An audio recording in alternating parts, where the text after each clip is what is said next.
Assalamualaikum warahmatullahi wabarakatuh. Waalaikumsalam. Alhamdulillahirabbil alamin. Wa bihi nasta'inu ala umuri dunya waddin. Wassalatu wassalamu ala asyrafil anbiya'i wal mursalin wa ala alihi wa ashabihi wa man tabi'ahum bi ihsanin ila yaumiddin.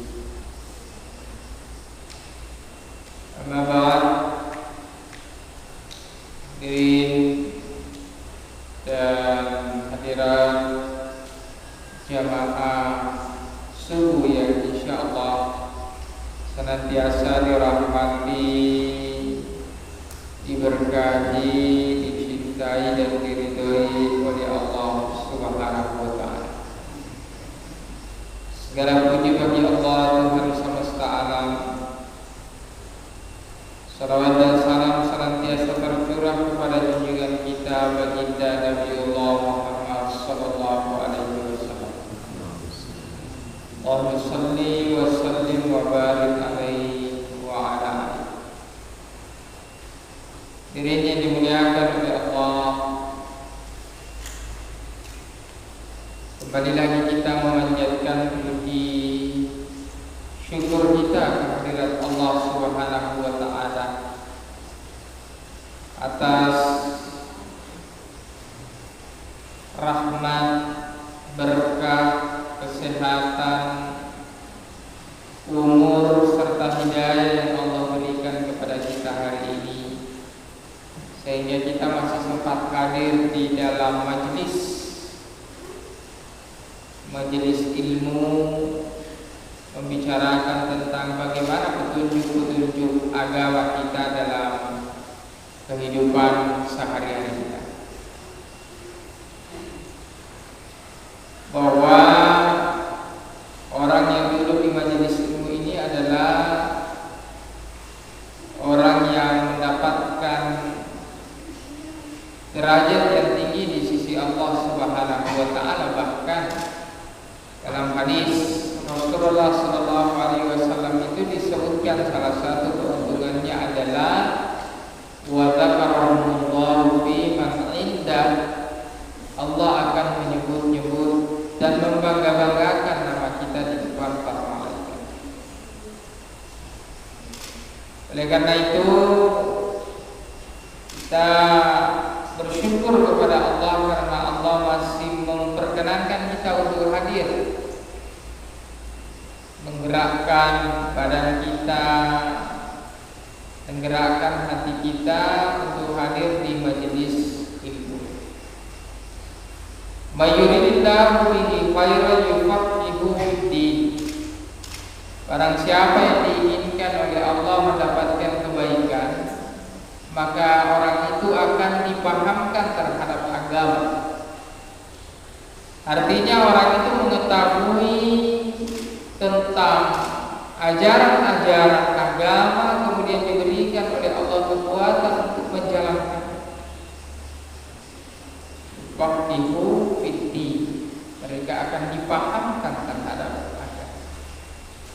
Karena memang pada hakikatnya hadirin yang berbahagia, kehidupan kita di dunia ini adalah kehidupan yang memang hanya sementara saja.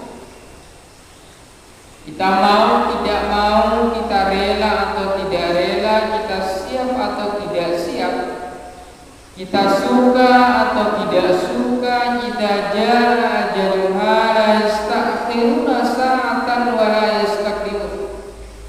Kalau batasan yang Allah tetapkan telah sampai, umur yang Allah pinjamkan telah usai, waktu yang Allah catat bagi kita telah sampai pada batasannya, la yastakhiruna sa'atan wa la yastaqdimun, maka umur dan ajal itu tidak bisa dimundurkan sedikit pun dan tidak bisa dimajukan sedikit pun. Mau tidak mau kita semua akan kembali kepada Allah.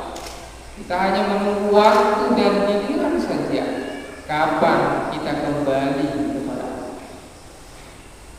Oleh karena itu di dalam kehidupan ini, setiap aktivitas keseharian kita, detik waktu kita dimaksudkan untuk mendapatkan ridha dari Allah Subhanahu wa Ta'ala. Kita melaksanakan sholat, zikir, ibadah, maka jelas-jelas bahwa ibadah itu lillahi ta'ala, karena kemudian tidak cukup dengan ibadah saja kita niatkan lillahi ta'ala, tapi sebenarnya seluruh gerak gerik kita, seluruh aktivitas kita itu lillahi ta'ala, karena Allah. Maka di dalam pekerjaan kita itu lillahi ta'ala.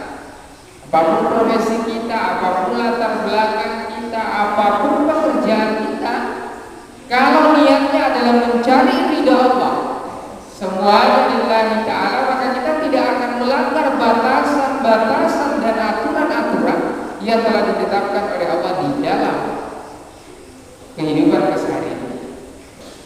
Di orang yang memahami tentang makna kehidupan, maka dia akan menjadikan pekerjaan yang kelihatan itu adalah pekerjaan dunia, tapi itu bernilai pahala. Ya. Kenapa? Karena pekerjaannya lillahi ta'ala, karena Allah. Tapi kalau orang memang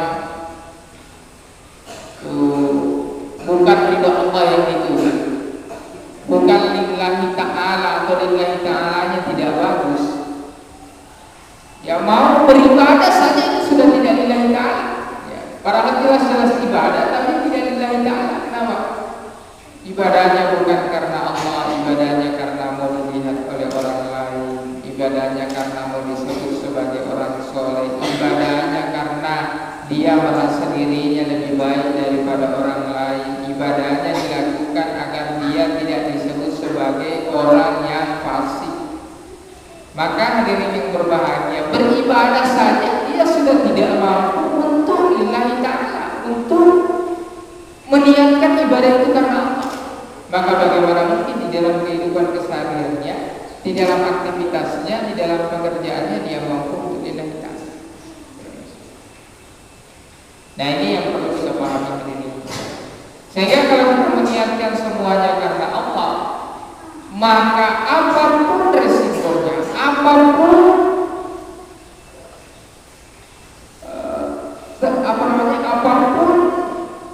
hambatan-hambatan yang akan kita temui dalam kehidupan keseharian kita, kita akan melaluinya. Kenapa? Karena semuanya terasa ringan, sebab semuanya kita laksanakan karena Allah Subhanahu wa Ta'ala. Kita berangkat kerja ke kantor, niat mencari rezeki yang telah Allah takdirkan kepada kita, agar kita bisa memberikan nafkah kepada keluarga kita, agar bisa memberikan nafkah kepada orang yang menjadi tanggungan kita, dan sebagian kita sisihkan di jalan Allah. Sebelum kita berangkat kerja, kita ambil air wudu, kemudian sholat 2 rakaat, lalu berdoa kepada Allah, ya Allah, saya keluar mencari rezeki yang telah Engkau takdirkan kepada saya, agar saya bisa menafkahi keluarga saya dan sebagian saya bisa sedekahkan di jalan. Maka orang yang keluar mencari rezekinya dengan niat seperti ini, setiap tetesan keringat, langkah kaki, detik waktu yang dihabiskan di dalam mencari dunianya, itu dihitung pahala di sisi Allah Subhanahu wa Ta'ala. Innamal a'malu binniyat wa innamal likulli imrin ma nawa. Setiap sesuatu tergantung pada niat, dan setiap sesuatu itu ada niat, ada alasan kenapa orang melaksanakan. Maka termasuk di dalam pekerjaan sehari-hari kita manusia itu ada pekerjaan yang disebut dengan pedagang. Ada yang berprofesi sebagai pedagang yang setiap hari melakukan transaksi jual beli.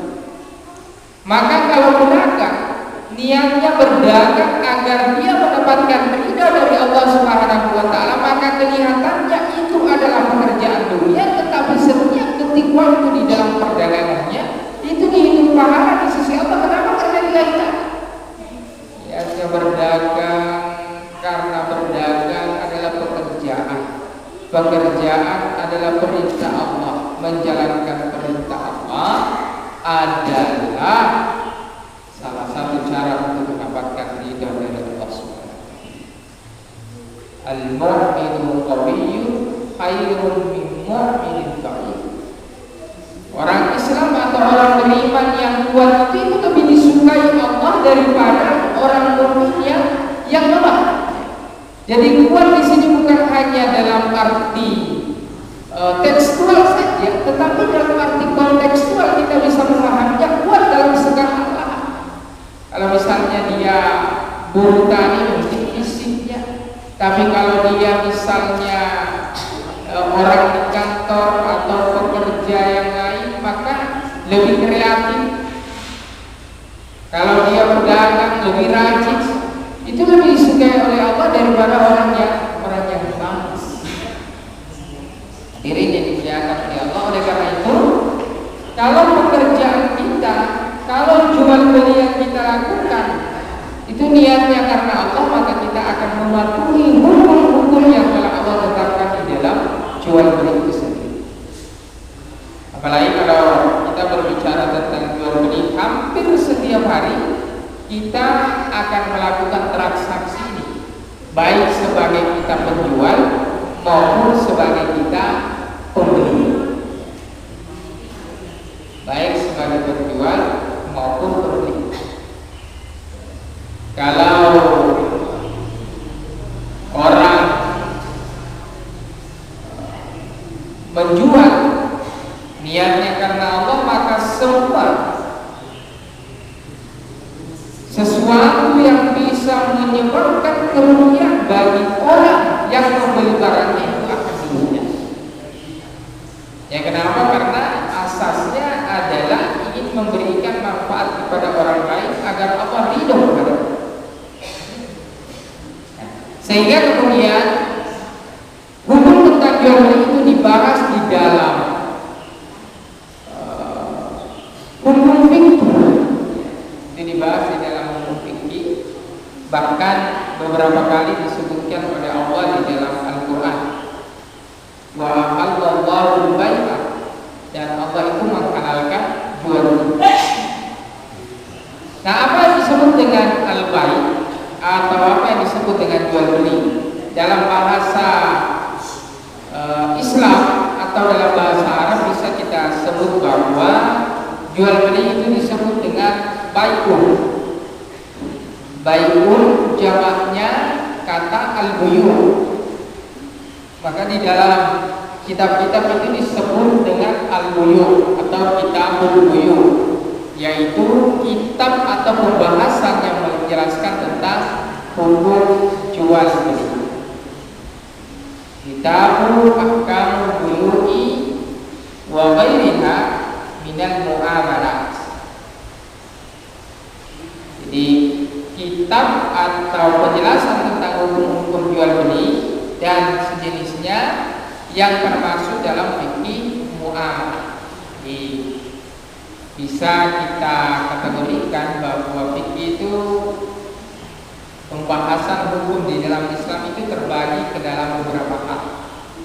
Jadi sebelumnya kita sudah belajar ada yang disebut dengan fikih ibadah, bagaimana caranya berwudu, membersihkan pakaian, kemudian sholat, kemudian zikir-zikir yang kita lantunkan di dalam sholat atau di dalam kehidupan keseharian kita, bagaimana puasa, bagaimana zakat, bagaimana haji, semuanya itu, bagaimana umrah, semuanya itu adalah jenis fikih yang termasuk dalam fikih ibadah. Pembahasan selanjutnya hampir dalam semua kitab fikih setelah membahas kitab fikih ibadah itu akan membahas tentang fikih muamalah. Karena Islam bukan hanya mengatur hubungan kita kepada Sang Pencipta, tetapi Islam juga mengatur bagaimana seorang muslim itu memperbaiki hubungannya kepada sesama ciptaan Tuhan. Jadi bagus hablum minallah ya, dan bagus hablum minannas.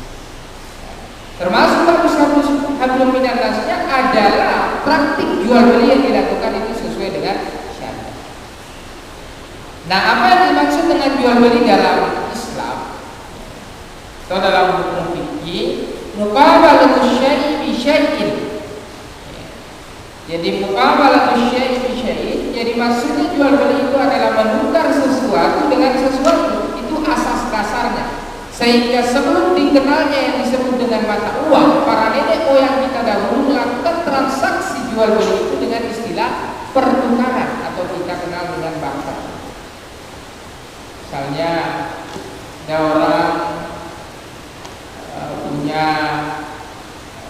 sayur, ada juga yang punya beras, ada juga yang punya ikan lautnya, itu dibarter.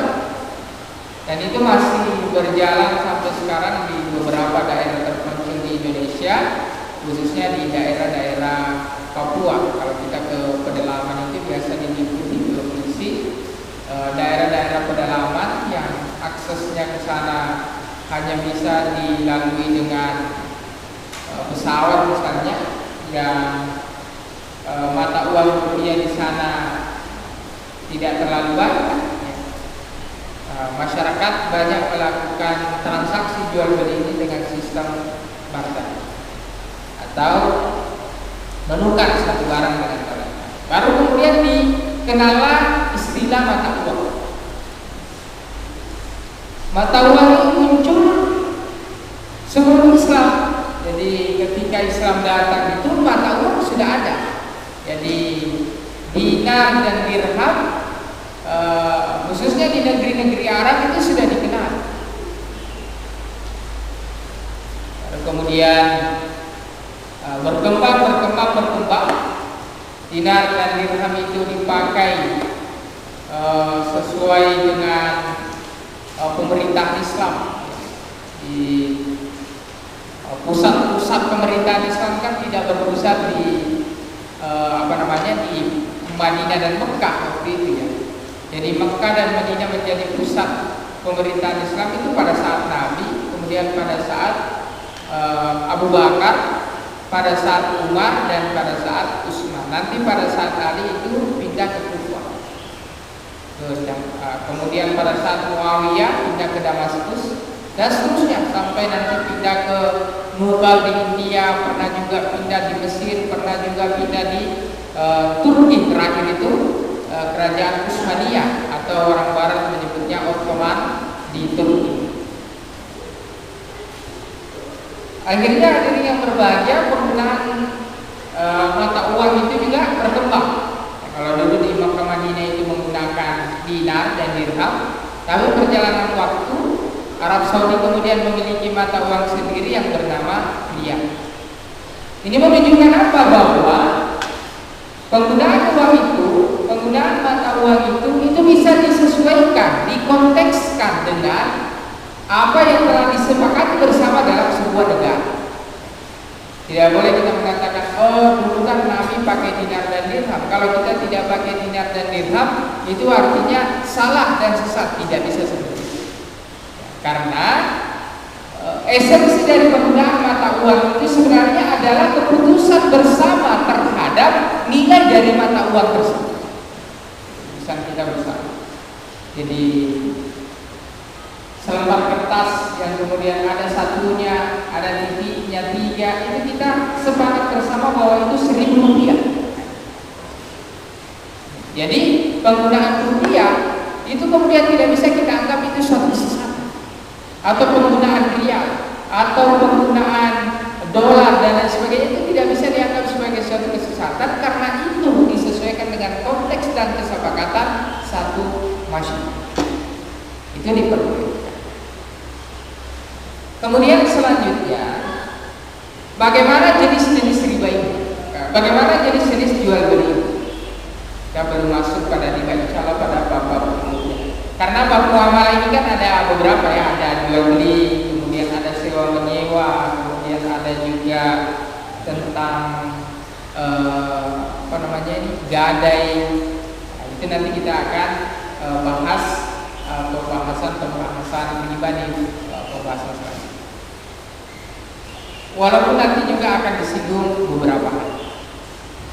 Nah, sebelum kita masuk ke jenis-jenis jual beli, kita juga harus melihat bagaimana rukun-rukun atau syarat sah jual beli itu bisa terjadi. Yang pertama harus ada penjualnya. Nih pasti kita semua tahu bersama. Jadi ada penjual, ada pembeli, kemudian ada barang yang diperjualbelikan, kemudian ada harga yang disepakati. Penjualnya tentu dia harus ahli dalam penjualan, kemudian tidak ada unsur penipuan di dalamnya, ya, termasuk juga menjual barang-barang yang memang itu mendatangkan manfaat, ya, itu mendatangkan. Kemudian atau misalnya barang itu memang dibutuhkan oleh seseorang, serta itu diperbolehkan oleh syariat, ya, sehingga nanti dijelaskan bahwa barang-barang yang diperjualbelikan dalam rangka itu adalah sesuatu untuk bermaksiat, melanggar perintah Allah, maka itu termasuk dalam kategori jual beli yang diharamkan. Kemudian ada syarat bagi pembeli.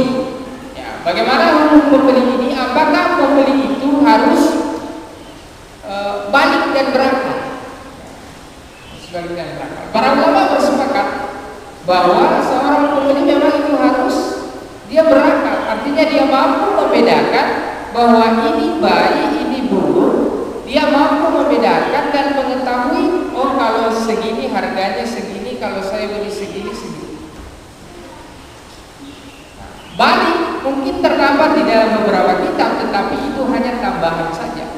Sebab kalau balik dijadikan syarat sahnya jual beli, maka bagaimana kalau anak-anak yang pergi membeli permen di sana? Bagaimana kalau anak-anak yang pergi atau disuruh pergi membeli kerupuk? Maka itu kemudian asal anak itu sudah mengetahui daripada nilai dan mengetahui apa yang dia sudah membeli, maka itu dihukumi boleh atau sah di dalam Islam. Kemudian selanjutnya ada jenis-jenis dari baik ini. Ya, kalau dilihat dari segi hukum awalnya, jual beli itu kan hukumnya mubah. Mubah itu artinya boleh. Dari hukum mubah ini tergantung dari niat kita melakukannya, tergantung dari konteks dan latar belakang orang melaksanakan proses jual beli. Sehingga hukum jual beli nanti bisa berubah menjadi halal atau bisa berubah menjadi haram.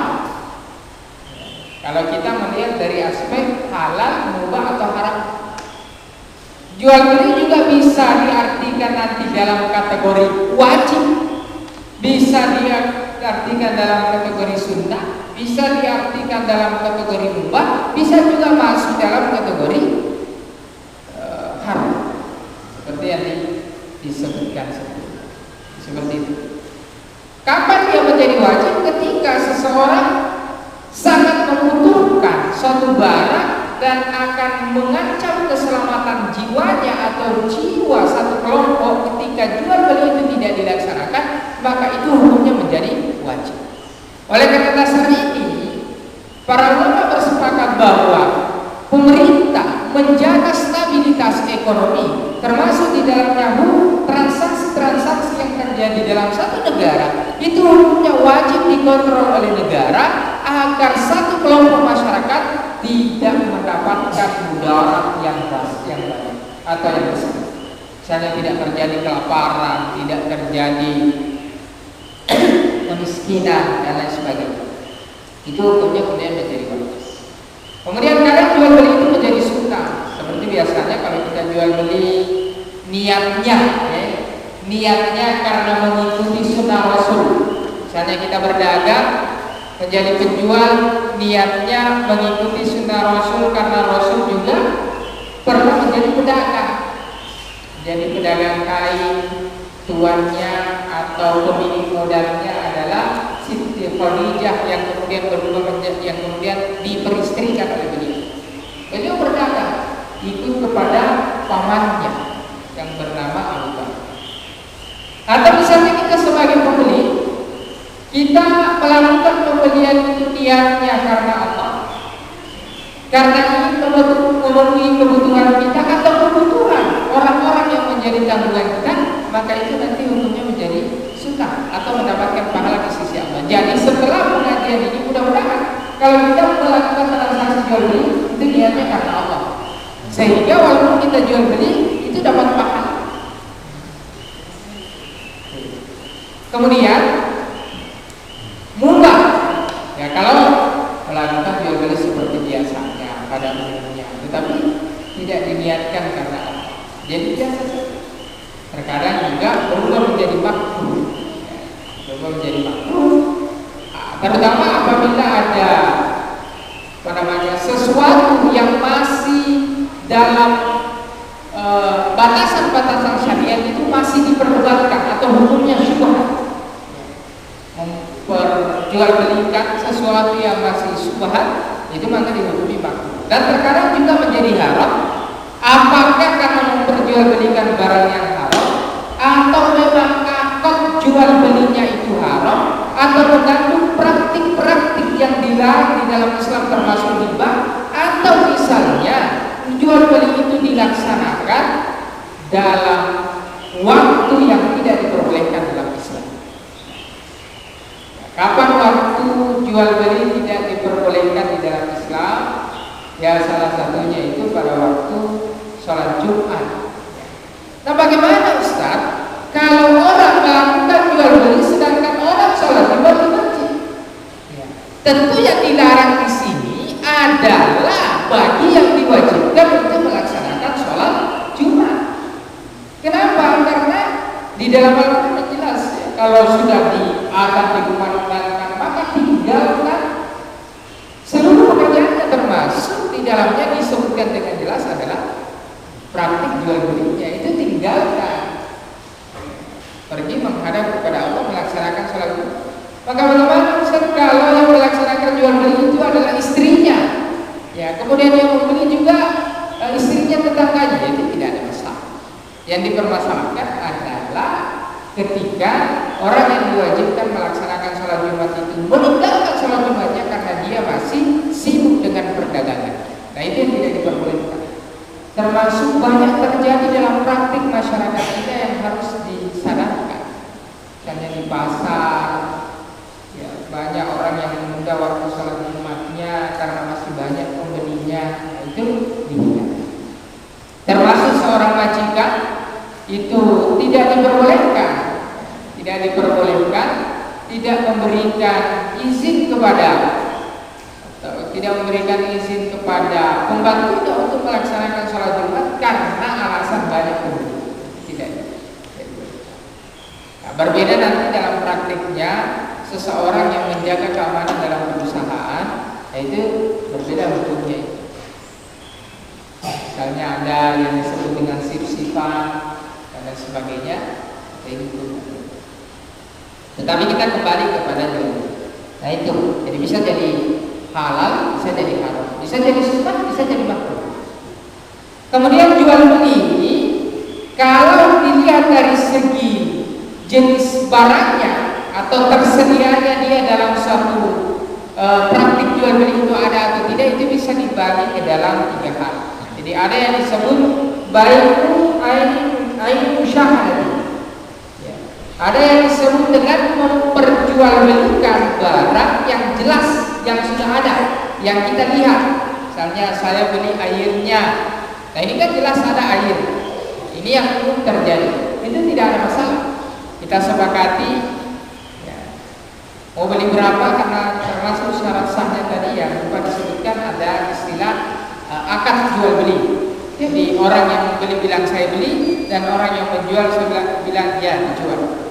Tapi itu kontekstual saja, tidak harus saya beli, ya saya jual. Nanti kalau orang tidak bilang saya jual apa tidak saya jual belinya tetap sah. Itu sesuai dengan adat dan kebiasaan yang berlaku di masyarakat saya. Atau misalnya saya ambil ini, maksudnya kata ambilnya itu adalah dia membelinya, itu juga dimaksudkan sebagai kata akad ya, di dalam jual beli. Jadi ada ijab qabulnya, ada ijab qabul. Membeli sesuatu yang sudah jelas barangnya, itu yang pertama. Kemudian yang kedua, ada juga membeli sesuatu lam tusyahid, tidak dilihat itu barangnya, tetapi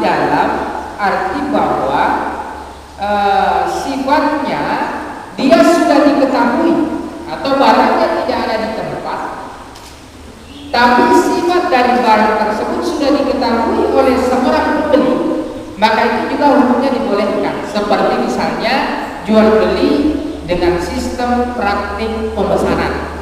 Ya, dipesan, ya memang tidak ada di sini, tapi kita mau pesan dan kita sudah tahu bahwa yang kita pesan itu, nah itu dibolehkan. Kemudian nanti juga ada yang disebut dengan praktik jual beli yang barangnya tidak ada dan juga tidak diketahui spesifikasinya, hanya ciri-ciri umumnya, dan itu mengandung praktik atau unsur gharar. Gharar itu dalam jual beli disebut sebagai praktik penipuan.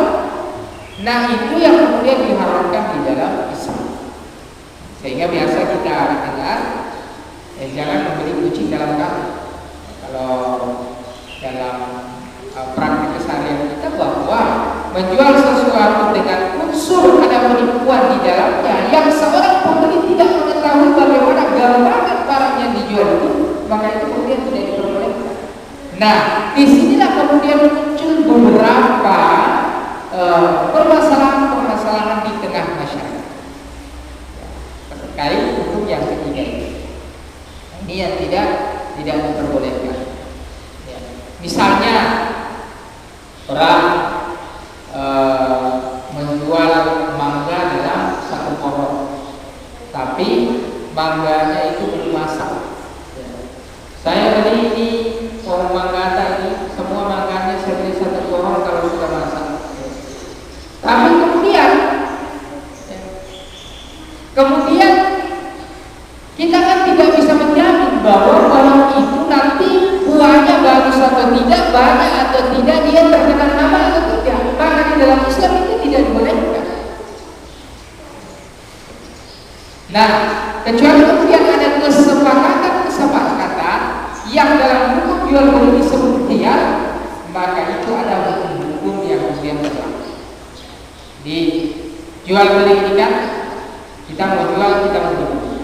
Tetapi Islam memberikan solusi selanjutnya bahwa praktik jual beli itu ada yang disebut dengan khiyar. Khiyar itu apa? Khiyar itu adalah kebolehan penjual atau pembeli membatalkan jual beli yang dilakukan. Yang disebut dengan khiyar. Kita boleh memilih melanjutkan proses jual belinya atau tidak, atau kita bisa memilih membatalkan jual belinya atau tidak. Khiyar ini di dalam hukum fikih terbagi tiga. Yang pertama ada yang disebut dengan khiyar majelis.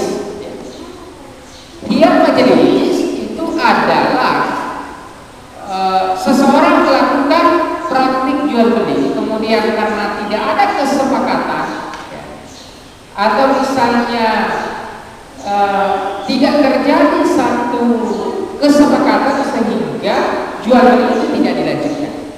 Itu namanya khiyar majelis. Jadi seseorang bisa memilih melanjutkan atau tidak melanjutkan jual belinya, tapi itu masih dalam satu tempat.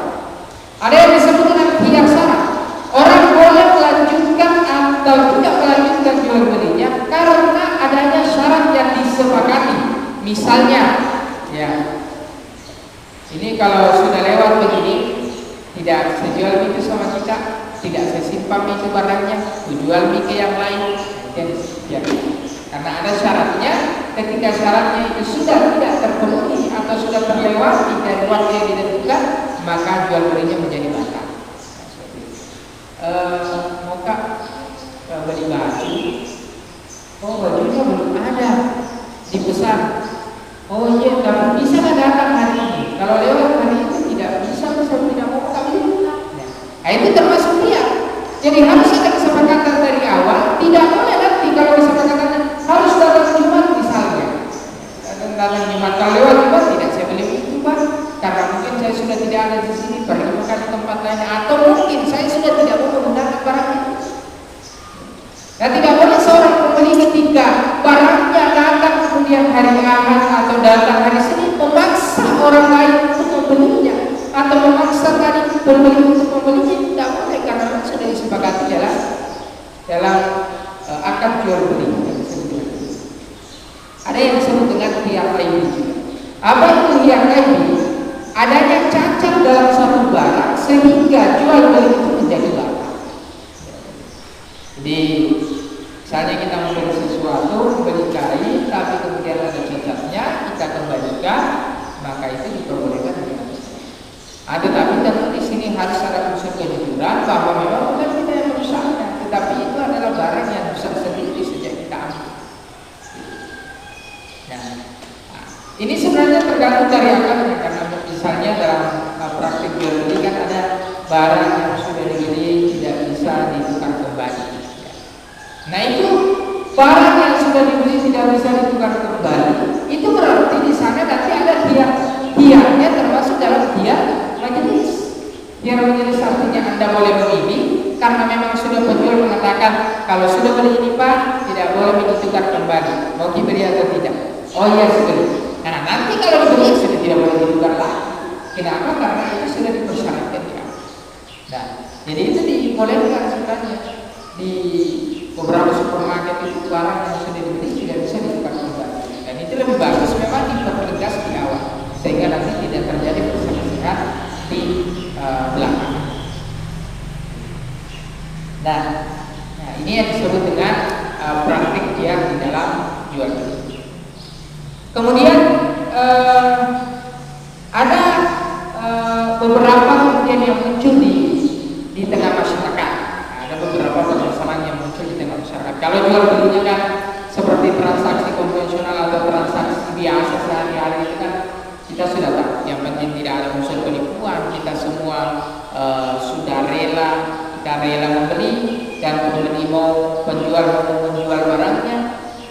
Dan itu memang tidak ada unsur penipuan, tidak ada unsur paksaan, maka itu sah. Tapi bagaimana kemudian perkembangan jual beli hari ini itu makin berkembang, maka Islam merespon itu. Islam merespon itu melalui kajian-kajian fikih. Bagaimana hukumnya jual beli online? Dulu memang pada saat Nabi tidak ada yang disebut dengan pesan di internet, tetapi Islam mempunyai dasar bahwa jual beli dengan pemesanan itu diperbolehkan dengan syarat bahwa tidak ada unsur penipuan di sana. Tidak ada unsur koron, karena terkadang kita membeli lain digambar, lain yang datang. Dosanya kita bisa ditanggung oleh penjual. Nah itu tidak diperbolehkan di dalam Islam. Lain yang dibaca, lain ciri-ciri yang disebutkan, tapi lain barang yang datang. Nah itu termasuk jual beli online yang tidak diperbolehkan di dalam Islam. Kemudian apakah barangnya itu bisa kita pakai? Ya, kalau kita sudah membayarnya tentu bisa kita pakai, tetapi dosanya itu ditanggung oleh penjual. Ya. Berbeda kemudian kalau di tengah pengirimannya itu terjadi satu insiden sehingga terjadinya cacat dalam satu barang, maka sebaliknya itu disepakati. Misalnya ekspedisi, ya kalau ekspedisi ini apakah ditanggung oleh yang pengirim atau ditanggung si penerima, atau misalnya insiden yang terjadi di dalam ekspedisi ini itu ditanggung oleh pihak ekspedisi. Itu harus jelas sehingga nanti tidak terjadi perselisihan. Kemudian bagaimana Ustaz, biasanya itu ditanyakan, bagaimana Ustaz pembelian dengan kartu kredit? Apakah itu diperbolehkan di dalam Islam pembelian dengan kartu kredit? Kredit sebenarnya itu adalah salah satu bentuk jual beli yang insya Allah kita akan bahas pekan depan. Kredit juga itu adalah satu hukum atau satu praktik di dalam jual beli yang sudah dibahas oleh ulama-ulama klasik, karena memang sudah ada sejak zaman Nabi dan itu diperbolehkan. Tetapi kemudian yang tidak diperbolehkan kalau ada unsur ribawi di dalamnya. Kalau unsur keuntungan kan pasti ada, maka kita ini harus membedakan mana tambahan yang disebut keuntungan, mana tambahan yang disebut riba. Karena nanti kalau kita lihat tambahan, kalau ada tambahan itu semuanya riba, orang tidak mendapatkan untung. Jadi mana tambahan yang dia bersifat ribawi, mana tambahan yang bersifat keuntungan. Nah, oleh karena itu di dalam penggunaan kartu kredit, misalnya sekarang kan banyak aplikasi, atau bukan kartu kredit, banyak sekarang kan aplikasi-aplikasi pembayaran, aplikasi-aplikasi payment. Ya. Nah, bagaimana hukumnya? Ya, bagaimana hukumnya kita melakukan pembelian dengan menggunakan kartu kredit atau aplikasi pembayaran yang seperti itu? Kita melihat bahwa di sana ada unsur ribawi atau tidak. Kalau dia sistemnya adalah sewa pinjam, ya, maka dia nanti masuk dalam hukum pinjam. Masuk dalam hukum pinjam, bahwa pinjam itu boleh selama tidak ada praktik ribawi di dalamnya. Tetapi biasanya begini, ada tambahannya. Oh, nanti Anda beli, kemudian dengan harga 100.000 misalnya, kemudian 100.000 itu Anda cicil selama 3 bulan, kan begitu sistem 3 bulan. Nanti ada tambahannya segini bunganya. Bunga itu kan riba, Ustaz. Nah, kalau kita memandangnya itu sebagai bunga atau sebagai riba tambahan, maka itu tidak diperbolehkan. Tetapi kalau kita melihatnya itu sebagai satu keuntungan karena perbedaan jarak waktu seseorang pemilik modal, maka akunnya atau niatnya harus berbeda. Niatnya adalah seseorang yang memiliki modal itu yang pertama membeli, itu yang istilahnya, walaupun kita membeli sama pedagang, ada yang pemilik modal, tapi niatnya bahwa sebenarnya barangnya itu dibeli oleh pemilik modal, baru kita menyicilnya sama pemilik modal. Nah, itu niatnya. Dan seharusnya juga ditekankan, kalau orang hati-hati, itu ada di dalam akad jual beli. Termasuk begini, Ustaz, bagaimana kalau saya membeli motor? Beli motor, saya tidak punya uang untuk mengcash 20 juta misalnya. Kemudian datanglah beberapa perusahaan pembiayaan yang kemudian menawarkan proses pembiayaan. Apakah itu dibolehkan dalam Islam? Kredit itu dibolehkan. Tetapi bagaimana Ustaz, saya belinya sama ini, tapi dia yang bayarkan, berarti saya cicil uangnya sama perusahaan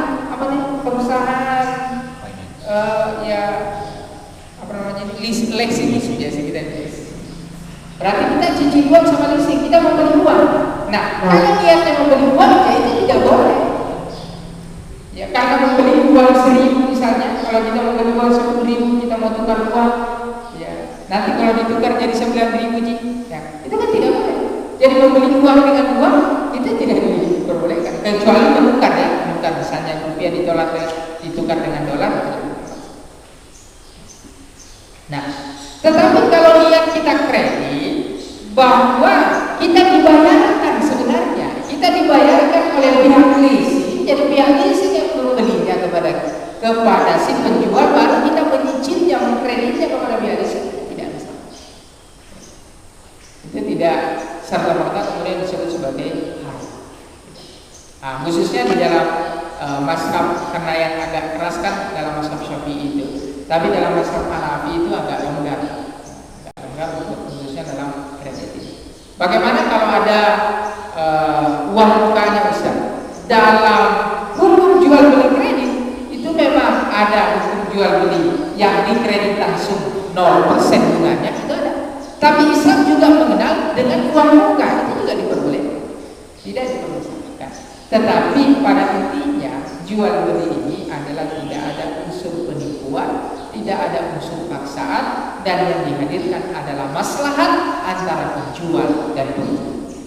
Saya butuh barangnya, tidak mungkin Anda tidak memiliki keuntungan atau mengambil keuntungan dari proses jual beli ini, karena apa yang Anda mau makan sebagai seorang pedagang kalau tidak selesai. Nah, sehingga dengan spirit seperti ini, seorang pedagang kemudian tidak diperbolehkan mengambil satu kesempatan menaikkan harga terlalu melampau tinggi, karena misalnya barang itu hanya dia menjual. Nah, itu sudah keluar dari prinsip Islam. Apakah itu apakah kita tidak boleh menjual 2 kali lipat dari dari harga modalnya? Sebenarnya tidak ada larangan kita menjual 2 kali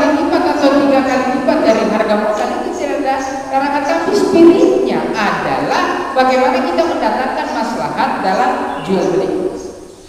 Ya. Karena kenapa Islam tidak melarang itu? Kan biasa orang kalau sudah 2 kali lipat dari harga modal itu riba. Itu tidak seperti itu. Karena kita kan tidak tahu bagaimana misalnya bagaimana misalnya proses pengiriman barang itu, bagaimana modalnya. Memang kalau kita beli di Jakarta harganya itu baju 20.000, tapi kalau kita jual di sini harganya menjadi 60.000. Apakah itu boleh Ustaz? Apakah itu haram atau tidak? Ini tidak haram.